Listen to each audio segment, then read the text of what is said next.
A tarefa mais difícil é a minha, porque o debate supõe que um seja contra o outro, ou ter alguma divergência. Eu não tenho. É muito difícil fazer comentários a respeito daquilo que a gente também pensa. E acho que a maneira como o Cristóvão apresentou as ideias dele aqui, tão agradável e tão consistentemente, só merece que a gente faça uma reflexão a respeito do que ele disse, porque, grosso modo, isso aí é verdadeiro. Historicamente, nós sempre, aqui no Brasil, estivemos balançando entre um ufanismo sem limites e um pessimismo também sem limites. Nós temos que evitar esse risco, de modo que é bom que tenha aqui os efeitos e também as possibilidades. Existem. Ainda dando uma entrevista hoje, eu digo, olha aqui, como é que a gente pode dizer resumir o desafio que nós temos? Você acabou de dizer de outra maneira, de uma maneira mais brilhante, a mesma coisa que eu disse. Olha, nós aqui nós precisamos melhorar a renda das pessoas, tem que ter desenvolvimento, tem que crescer. Para isso tem que ter educação, tem que ter produtividade, tem que ter criatividade e tem que dar um pouco de tranquilidade às pessoas, tem que ter segurança pública, ordem. Bom, são coisas simples, mas que dizem respeito ao que ele mencionou. Para isso, tem que ter uma certa ideia do Brasil. Isso que dizia o De Gaulle na França. Il faut une certaine idée de la France. Quando a França estava absolutamente despedaçada. É preciso ter uma certa ideia do coletivo, que é o que você acabou de dizer. Se não tiver uma certa ideia do coletivo, você vai se agarrar no quê? Vai propor o quê? Vai entrar no conflito. É claro que há conflito. É claro que existem as classes, os interesses, as corporações se chocam, mas tem que haver um terreno comum. O que é esse terreno comum? O que nós queremos fazer em comum? E, nos últimos tempos, esse terreno comum como que foi desaparecendo pouco a pouco e deu no que deu. Ira, raiva, tudo isso que você mencionou aqui. E curiosamente, fomos nos esquecendo de que há também certos consensos e há também certas realizações. Quando eu vejo as pesquisas de opinião e tal, o que vai pior no Brasil é a saúde. Isso não é verdade. Isso não é verdade. Outro dia, a propósito dessas questões, dizendo, olha aqui, de quando é que data o SUS, o Sistema Único de Saúde? Foi da Constituinte, de 88. E os médicos, sanitaristas, em geral comunistas, propunham a ideia de um Sistema Único de Saúde. Nós não temos nem ideia do que era isso. E o conceito de seguridade, que era uma coisa, como seguridade? Segurança? Não, seguridade e tal. Bom, não havia. Isso foi em 88. Bem ou mal, hoje, existe o Serviço Único de Saúde. Atende a todos, 210 milhões de habitantes. Quantos países foram capazes de fazer isso? Poucos. Ah, mas é ruim. Bom, é ruim que você vê as pesquisas, quem não usa acha que é ruim. Quem usa não reclama tanto. Eu, um pouco demagogicamente, mas aqui estão meus médicos aqui, eu digo sempre, eu uso o SUS. Eu vou ao hospital do SUS. Ah, mas o senhor foi presidente. É claro que eu fui presidente. Espero que me tratem um pouquinho melhor. Mas às vezes não, às vezes jogam pedra por ter sido presidente. Bom, mas o lençol é o mesmo, a cama é a mesma, a enfermagem é a mesma. E não é nada ruim. Quer dizer, e é um hospital do SUS. Nós temos um sistema de saúde que nós montamos no Brasil e que foi montado pouco a pouco e tal. Antigamente tinha o quê? Aqueles que eram das corporações tinham seus serviços corporativos. Ou então a Santa Casa, e mais nada. Em poucos anos foi feito um sistema de saúde. Bom, outro tema que apoquentava todos nós, e no meu tempo mais ainda, que era a reforma agrária. Bom, muita gente aqui está usando, que entende, o Chico que entende, vou falar bobagem, mas enfim, o fato é o seguinte, hoje quase não se fala. Quase não se fala. Não existem problemas, existe pobreza, né? Existe. Mas houve muita distribuição de terra, mas muita distribuição de terra. De uma maneira assim, persistente, consistente e com relativamente pouca violência. Ocuparam uma fazenda que era da minha família, tudo bem, mas isso não é nada. Não houve violência. E o MST teve um papel nisso, porque chamou atenção, gritou, ocupou, você tem que botar regra, não é assim, tem que ter, não pode, tudo bem, mas foi feito. Houve uma imensa distribuição de terra no Brasil. Eu não sei exatamente em termos de hectares, mas são milhões de hectares. 80 milhões de hectares. Isso corresponde a que estado? A área cultivada do Brasil que se colheu agora é de 65. Olha aí. Quer dizer, distribuiu mais terra do que tem a terra cultivada. Bom, é mal? Há dúvidas, mas foi feito. Não é? E assim, várias coisas. Outro exemplo. A crise foi muito grande recentemente. Ela é muito grande. Do Brasil. E essa é nossa. Porque a crise mundial foi em 2007, 2008. Essa é nossa. Erramos em vários momentos e tal. Tudo bem. O que ficou sustentável a despeito de tudo? Foi a agricultura. Foi a agricultura. Por que a agricultura prosperou e prospera? Porque por trás dela tem ciência, tecnologia, empreendedorismo e financiamento. Mas tem. Quem estudou a economia do café, e alguns aqui estudaram, sabe que o Instituto Agronômico de Campinas foi fundamental para isso.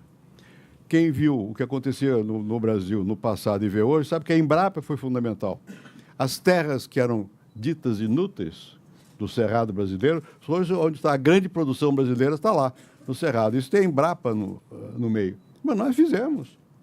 É claro que aí tem uma tradição, a despeito de tudo que se diz do passado, do ser escravocrata, que era mesmo, você tinha uma certa capacidade produtiva e havia um certo know-how das pessoas que produziam aqui no Brasil. Mas o fato é que isso permaneceu, se exponenciou e avançou. Foram coisas que nós conseguimos fazer. Bem, depois eu vou falar das que não conseguimos. A própria educação, quando eu estava no governo, havia ainda, entre os negros, 25% fora de escola.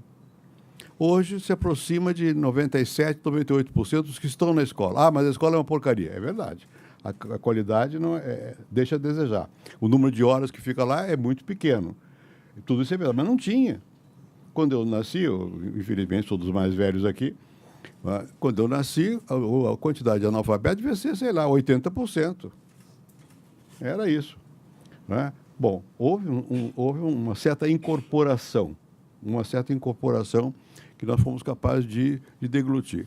Mesmo temas mais complicados, as nossas instituições, a democracia, até aqui diante do Bolívar, que é o grande propagador e analista desses processos nossos aqui. Bem ou mal, existe uma institucionalidade que funciona. O Jorge Caldeira escreveu um livro interessante, escreveu vários, mas o último que ele escreveu, que é sobre a riqueza do Brasil, nesse livro ele volta a um tema que é caro a ele, que é o seguinte: nós temos tradição parlamentar nas cidades desde o século XVI. Eu fui assistente de História Econômica de uma senhora chamada Alice Canabrava, da Faculdade de Economia. Eu era muito jovem, eu tinha 21 anos, eu não sabia nada, eu sei pouco até hoje, mas sabia menos ainda. E ela me fazia trabalhar, coisa horrível, trabalhava. Então, aqui onde depois foi o DOPS e hoje é a Pinacoteca, aí era o arquivo do Estado. E eu trabalhava no arquivo do Estado. E eu tinha que ler atas da Câmara da cidade de São Paulo do século XVII. Eu tinha que fazer um curso para poder entender a caligrafia do século XVII. E é verdade. Havia câmaras que se reuniam, que votavam, o pessoal elegia e tal e coisa. É claro que aquilo ali quem votava eram muito poucos, porque no mundo todo era pouco, mas havia uma certa, na cidade, havia noção do poder público e da representação. Elegiam os vereadores, estavam lá. Isso foi se incorporando.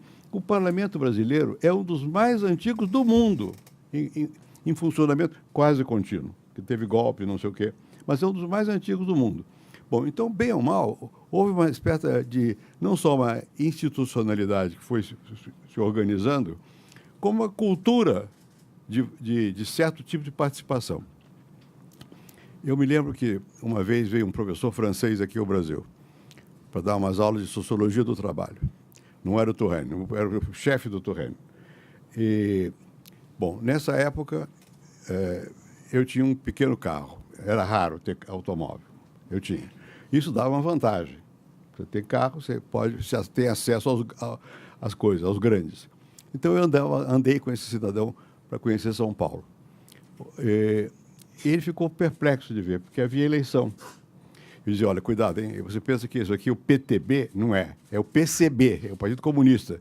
Ele põe a placa de PCB, não sei o que, PTB e tal. E fomos vindo de São Paulo e chegou o dia das eleições. Surpresa geral, inclusive deles. É uma festa.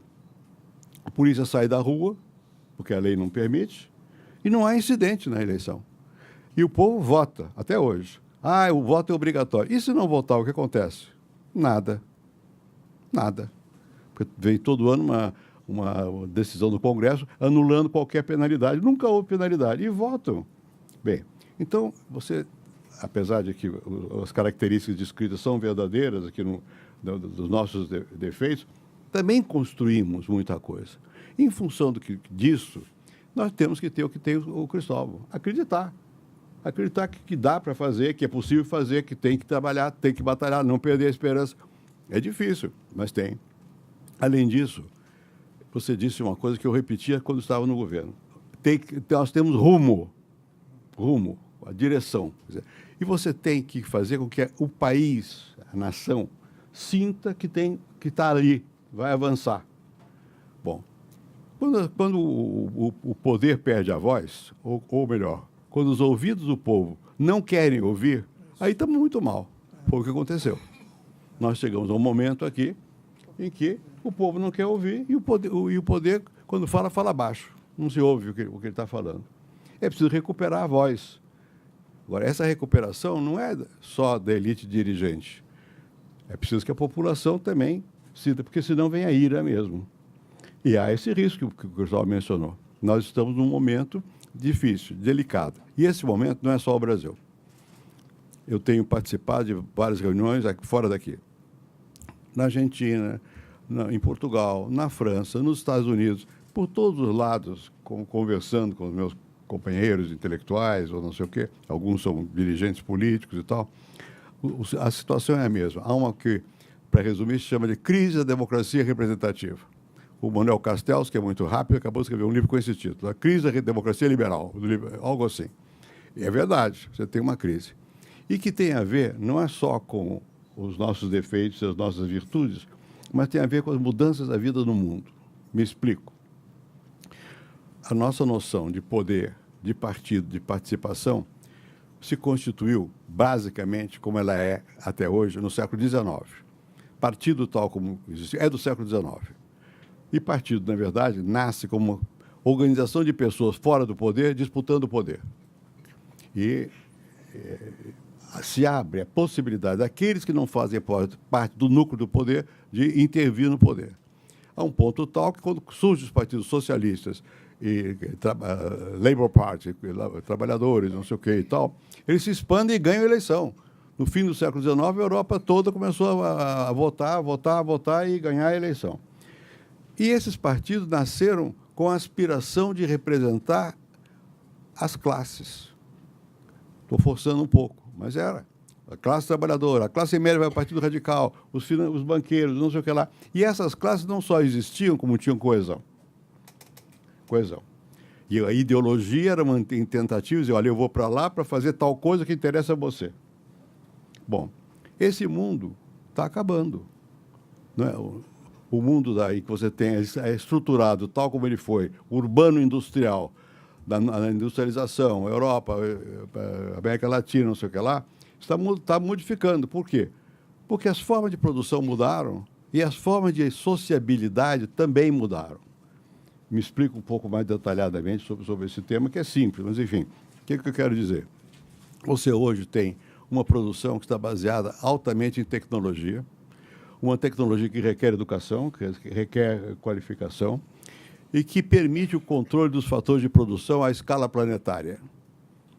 Qualquer lugar que você esteja, você pode alocar seus recursos, dependendo, se você precisa de mão de obra, você vai para a China, ou não sei para onde, precisa de tecnologia sofisticada, vai para os Estados Unidos, vai para a Alemanha, não sei o quê. Você tem a capacidade de controlar a distância, você tem instrumentos de controle à distância de tudo isso, e você tem a revolução das comunicações, tanto de transporte como comunicação, através dos meios internéticos que estão à nossa disposição. Então, isso quebrou a antiga sociedade. A mobilidade social é grande, as profissões se fragmentaram, as classes se fragmentaram, A coesão antiga já não dá conta mais das novas formas. Conceitos que nos são caros, os que temos algum treinamento nas ciências sociais, mudaram de sentido. Comunidade, por exemplo. Comunidade é relação face a face, direta. Hoje, você faz comunidade pela internet. É uma tribo. Você não está presente, você está longe, você salta o país, você salta a fronteira. Você junta as pessoas estando longe. Né? Bom, então, isso tudo põe em questão as nossas formas de organização. Não é que destrua, não estou propondo nada contra, estou dizendo que essas coisas estão pondo em toda a parte do mundo. Aqui, além disso, tem a corrupção, que corroeu tudo. Então, não é de espantar que as pessoas estejam perplexas diante do que está acontecendo. Os partidos não sabem o que fazer, então, não sabem a quem eles representam. Isso nós vimos que aconteceu no mundo, e não só no Brasil. Como é que nos últimos tempos as pessoas se juntaram? Se juntaram pela mensagem, o que é bom e complicado. Pega o Trump. Foi lá e fez uma mensagem regressiva. America First. Na verdade, ele quer evitar o que ele chama de deslocamento de empresas. Não pode mais ir para o México, não pode ir para a China, tem que ficar nos Estados Unidos. Migrante não, migrante é ruim, não sei o quê. E o Rust Belt votou nele. Quer dizer, os que perderam com a globalização votaram nele. Mas o Macron ganhou também e fez o oposto. Ele apostou num futuro de integração e ganhou. Ambos destruíram os partidos. Os establishments que estavam ali, eles ganharam. Bom, então, esse é o momento. Bom, e na Inglaterra, o Brexit. Os antigos sindicatos votaram a favor do Brexit. O Labour Party ficou, como é isso? De pernas para o ar. Está todo mundo de pernas para o ar. Esse é um momento criativo e perigoso, como todo momento criativo, porque depende do que se construa. Aí abre o espaço para o que propõe o Cristóvão. Nós estamos num momento que ou nós construímos em novas bases a coesão e voltamos a falar no coletivo, no caso ele está chamando a atenção para a nação, mas é o coletivo que tem de novo, porque a tendência é a fragmentação, é reforçar o que é do lado pior do individualismo. Mas não dá mais para voltar no coletivo autoritário. É um coletivo que as pessoas querem dizer, eu estou nesse e não naquele. A pessoa conta. Não é mais o individualismo que se falava possessivo, que se criticava, mas é outro tipo de gênero. Eu quero participar como pessoa. Não me venha com o prato feito que eu não vou comer. Então é muito complicado. E isso está desafiando os políticos, que não sabem como se relacionar com esse novo mundo que está em ebulição aí. Então, ouvir as suas palavras é uma coisa encorajadora, porque você está dizendo como é que é possível falar sobre esses temas de uma maneira que seja aceitável. Temos que voltar à ideia do coletivo, tem que pensar em termos da nação, que, a partir da crítica marxista, é uma abstração, o que é de concreto é a classe, só que a classe agora que é uma abstração. Não é a nação que é abstração, é a classe que é abstração. Não é que ela não exista, como sempre existiu a nação também no passado, mas funciona de outra maneira. E nós temos que buscar o que junta. E pode juntar para um lado ou pode ir para o outro. Eu disse aqui, repetindo um pouco o Cristóvão, que era preciso centrar na questão da geração de emprego. Você não vai ter emprego sem educação, portanto, a educação passa a ter centralidade, crescimento econômico, emprego, educação. E eu falei de um tema que não se costuma falar, que é segurança. Segurança hoje não é segurança para nós, é segurança para o povo. Quem tem medo de morrer não somos nós. Podemos ter de vez em quando, mas a minha tem medo, que pode ser que me chamem lá em cima. Aí é outra questão. Mas quem tem medo no dia a dia de morrer é onde há crime. O crime tem nas zonas pobres. É pobre matando pobre, em grande quantidade. Em grande quantidade. Violência. Se esse discurso for apropriado pelos autoritários, eles ganham. Não pode deixar, porque não resolve matando, é pior. Mas você tem que falar desse tema, porque esse tema hoje não é um tema abstrato. Isso é alguma coisa que toca a vida cotidiana das pessoas. As pessoas, em geral, querem coisas simples. Além de salário, que é natural que querem a casa, querem o transporte, querem o emprego, querem a educação para os filhos e querem a saúde. São as coisas que é normal, que as pessoas querem, mas não querem isso sem que haja uma, digamos assim, uma inspiração. Quer dizer, eu ser um pouco a lá religião. Eu tenho a verdade, venha comigo que eu tenho a luz aqui. Eu sou quem vai te conduzir. Precisa de líder. Nos momentos de mudança, momentos de incerteza, eu comecei falando do De Gaulle.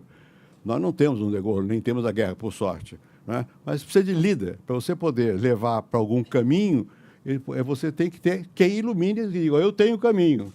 É o rumo, eu tenho o rumo. E as pessoas não querem saber só do verbo.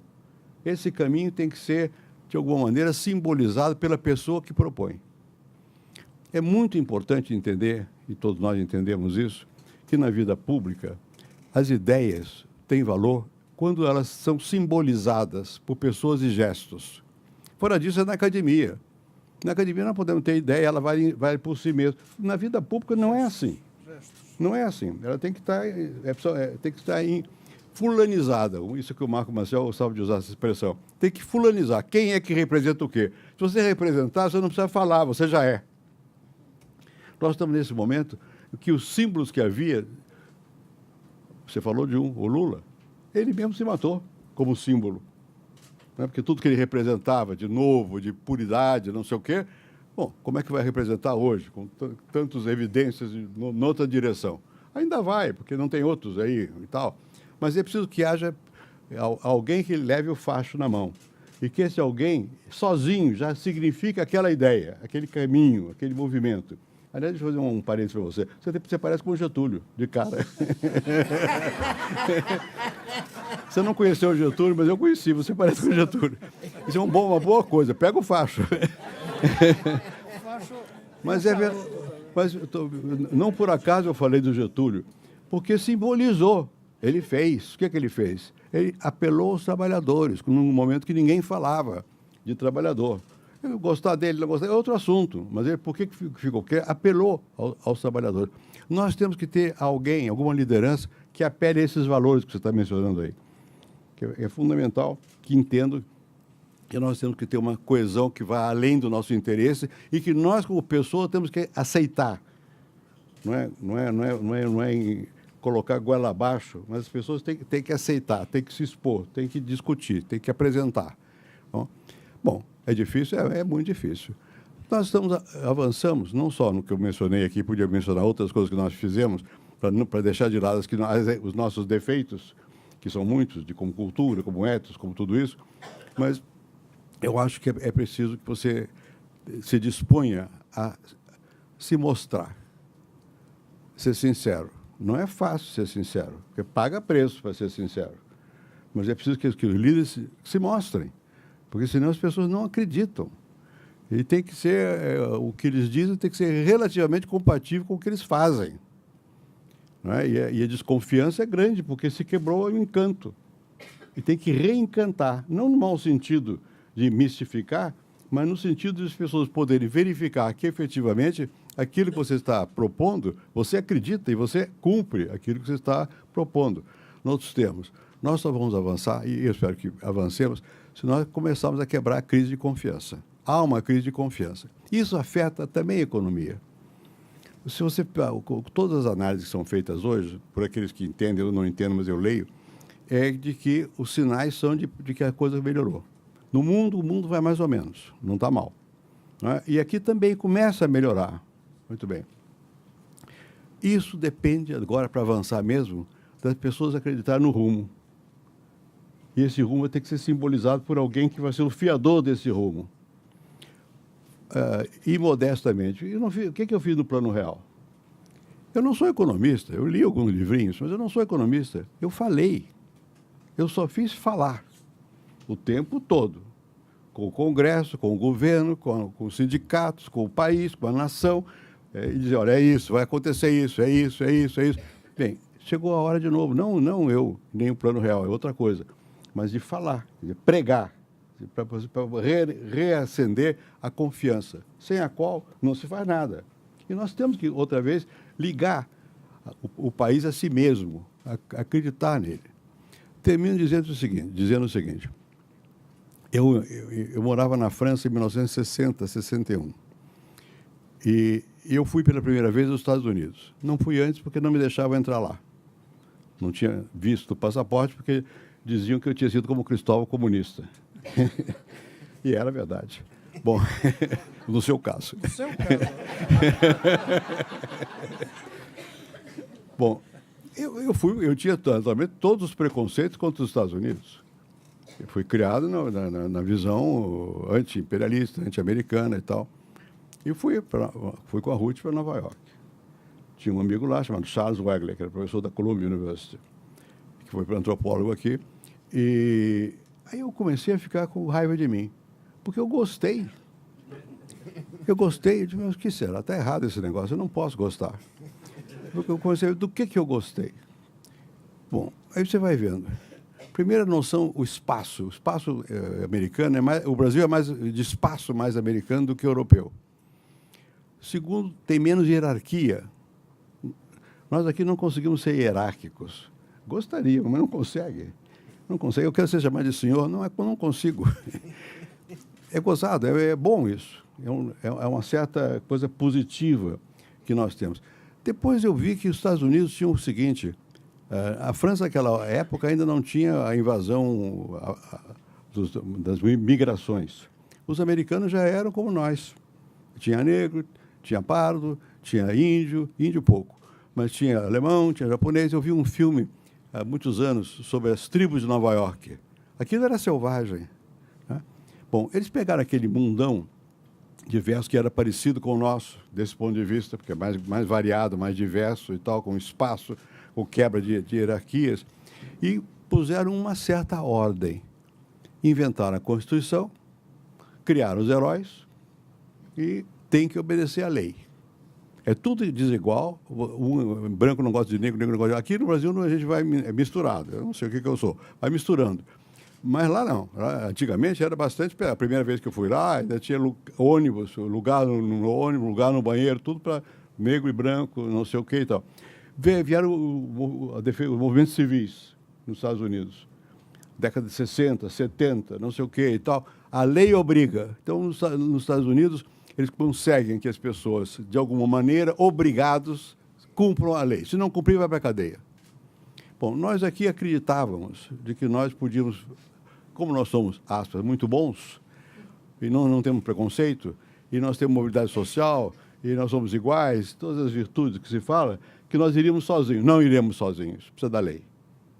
Precisa da lei. Quer dizer, nós temos que voltar a valorizar a existência de regra, a existência de norma, porque senão você não junta 200 milhões só com a palavra. A virtude é importante, mas o castigo também é importante para quem sai dela. Começa a ver isso aqui no Brasil. É duro, é desagradável para alguns, né? Nós não temos, no nosso íntimo, como cultura, pelo menos nós, as classes tradicionais, nós não temos o sentimento da igualdade. Não nos é próprio. Está errado, mas não nos é próprio. Não nos é próprio, né? E isso vai exigir um certo esforço. E é tão poderoso esse sentimento que aqueles que nasceram e sobem na vida e vão para o poder, chegam lá, se fascinam com o poder e com a riqueza. E viram outra coisa na alma. Viram outra coisa, porque ficam fascinados pela riqueza e pelo poder. Então, nós temos isso você só tem um jeito que o Cristóvão mencionou. A escola universal para todos e pregando a lei, pregando a república, pregando a coisa. E o comportamento. Nós temos que fazer força para mudar o comportamento. Já estou falando demais, mas é muito difícil a gente se autoeducar. Eu vou dar um exemplo banal. Até hoje, eu, às vezes, luto para abrir a porta. Desde que eu estava na presidência, eu quero abrir a porta. Não consegue abrir a porta, alguém abre. Bom, você tem que abrir a porta, porque é uma coisa normal. Por que precisa ser outro para abrir a porta do carro? Por que tem outro que abra a porta do carro? Você pode abrir a porta. É muito difícil, você tem certa posição na vida, você abrir a porta. É extremamente difícil. Tem que lutar. Você não pode já ficar parado esperando que abra a porta, né? Bem, você tem que lutar contra essas questões. E você tem que saber também, e é difícil, que você é num certo momento e deixa de ser no momento seguinte. Tem que desinflar. Nós temos que voltar a uma cultura de uma certa simplicidade, que não é própria nossa, não tá em cada um de nós. Tem que construir pela educação, pela exemplificação e pelo castigo, ao mesmo tempo. Vou dar uma coisa pessoal de novo, porque muitos já sabem disso. Eu, quando terminei a presidência, fui para a Europa. Aliás, pago um preço altíssimo, porque eu fui para o apartamento, está aqui, é dono do apartamento, e dizem que é meu. Eu vou requerer uso capião. Bom, então, mas eu fui para a Europa com a Ruth e telefonei para os nossos embaixadores. Era o Zambuja, de Paris, e o Vargas, que era meu amigo, que era da Unesco. Eu digo, olha aqui, no aeroporto, só vocês, não quero aquele pessoal. Porque você chega no aeroporto, é cansado, você tem que fingir que está bem, cumprimentar todo mundo, fazer discurso. Chega. Bom, tudo bem. E fui para uma cidade lá perto de Paris, que a polícia francesa me cercou, apitou na estrada. Quando chegamos lá, eu digo, olha aqui, eu não quero mais isso. E no dia seguinte eu fui a um lugar que eu adoro, que é a Catedral de Chartres. Eu e a Ruth sozinhos. É um prazer imenso você voltar a ser pessoa. Você não precisa chegar lá, tem imprensa, tem fotografia, tem jornalista, não sei o que lá. E disse ao nosso embaixador que eu não queria carro. Quando eu precisasse, eu telefonaria. E não é demagogia, é verdade. E não é fácil, nem para mim. Nem pra, a Ruth era mais fácil até, ela era mais democrata que eu. Mas andar de metrô. Você anda de metrô, porque se você tem... Eu preciso? Não, eu não preciso andar de metrô. Para que andar de metrô? Para mostrar a mim mesmo. Você já foi, você não é. Bom, isso em cada um de nós tem que ser assim. Em cada um de nós é uma luta contra a nossa tradição. Isso que está aqui é uma luta contra a nossa tradição. Nossa tradição é cultural, não sei o que lá, institucionalizada e tal, é de privilégio, é de hierarquias, é não democrática, é não de igualdade, e nós dizemos que somos democratas. Bom, vamos ser. O Cristóvão está fazendo um chamado a isso. Vamos ser democratas e vamos resolver as questões fundamentais. São essas que ele mencionou, que eu, de outra maneira, disse a mesma coisa. De modo que eu não fiz comentário nenhum, a não ser para elogiar. E se eu falei demais, é que eu sou obrigado a falar, porque se eu não falar, o Sérgio fica zangado. Muito obrigado.